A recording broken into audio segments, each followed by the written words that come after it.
Our perceptions are often shaped by the creative minds of Hollywood, but now come the real-life X-Files. Former top-ranking military insiders will tonight tell of experiences they simply can't explain. These are credible witnesses with extraordinary stories. Ross Coulthard convinced them to share what they know. We're about 150 or 200 yards from the site. Everything else is just deathly calm. There's no doubt about it, and we're seeing strange lights in the sky. It appears that you may be moving a bit this way.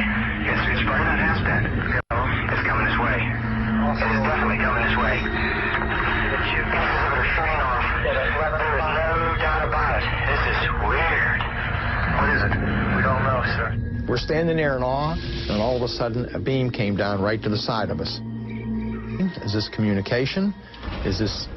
What is this, you know? What do we do now? There was something which he and his navigator saw, and his voice was quite shaky. He said, I don't know what it was, but on radar it was climbing like the clappers. These witnesses saw something real and solid. These are military witnesses, and these people, when they make a report like this and say this is highly unusual, you can take that to the bank.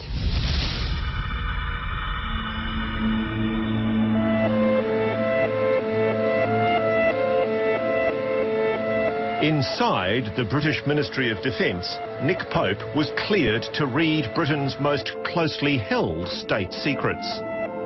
As he was to discover, the ministry was sitting on its very own X-Files. In the early 90s, this former deputy director of the MOD was pulled aside to investigate the threat to British national security posed by UFOs. When you were asked to do it, did they sort of come up with a bit of a wry smile and say, I've got something for you, old boy? I was effectively headhunted into that job. I was broadly sceptical. I certainly went in there having no expectation of finding little green men. What Nick Pope found in those secret files was intriguing, but one incident left him questioning for the first time whether the truth really is out there.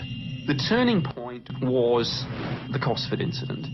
It was this point midway through my tour of duty where I came in one morning and the phones were ringing off the hook, and gradually throughout that day I put together this story of this amazing series of sightings that had occurred over a period of 6 hours. On the night of 30th of March 1993, across southern England, reports flooded in of strange lights moving in a northeasterly course. They formed the outline of a massive black triangle. The most dramatic sighting that night was here around the Royal Air Force's Shawbury base in Shropshire. Multiple witnesses independently reported seeing not just lights, but a clearly structured black triangular craft which moved slowly rated off to the horizon at impossible speeds. Now, the fact of this sighting is clearly recorded in the newly released Ministry of Defence files. But even more interesting, the investigators from the Defence Department were unable to explain that mystery, even to this day. Of all the accounts, the most compelling was filed by the on-duty meteorological officer at a nearby base. He saw it initially move slowly towards the base, and he said it's very slow speed, maybe 30 or 40 miles an hour. And then he heard this low-frequency humming sound, which he said was quite unpleasant, rather like standing in front of a bass speaker. He said he could feel the sound as well as hear it. He saw this narrow beam of light firing down from the craft, and from this very slow speed, the UFO accelerated away to the horizon in seconds.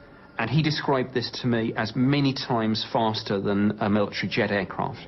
And this is a credible military witness? This is an Air Force officer with 8 years service. And you believed it? Absolutely. Just there, it was moving in a northern direction, in the direction of RAF Shawbury. It was moving very, very slowly. The white light at the front, it was very erratic, emitting the light. And it was as if it was searching for something very, very slowly. And I stood there for at least 2 or 3 minutes. and watched it just move so slowly, and then all of a sudden, you know, it just went off, just shot off, gone, poof. This is the first time Darren Perks has publicly spoken about what he saw that night. In 1993, he was an Air Force cadet. His description matches exactly the one given by the RAF Met Officer. Craft. It was defined against the sky. The sky was clear. The stars were out. This blocked out the stars. It was black, solid, triangular. Neither myself nor my superiors at the MOD have any conventional explanation for what was seen. To this day, it's completely unexplained. The British Ministry of Defence investigators even approached their American counterparts here in Washington, D.C. to ask them whether the US was doing any secret test flights in British airspace that might explain the spate of weird UFO sightings. The answer they got back from the Americans was even more intriguing. They gave us absolutely cast iron assurances that there was no such craft. Let's say it was of extraterrestrial origin. Why would ET fly billions of light years across the galaxy and park itself over a RAF base in England? Speculatively speaking, if these things were alien, I guess their motives, it seems to me, would be scientific study. But crucially, you concede it's a possibility that it was alien. Forgive the politician's answer, I can't rule it out, but I guess in strictly logical terms, of course I can't.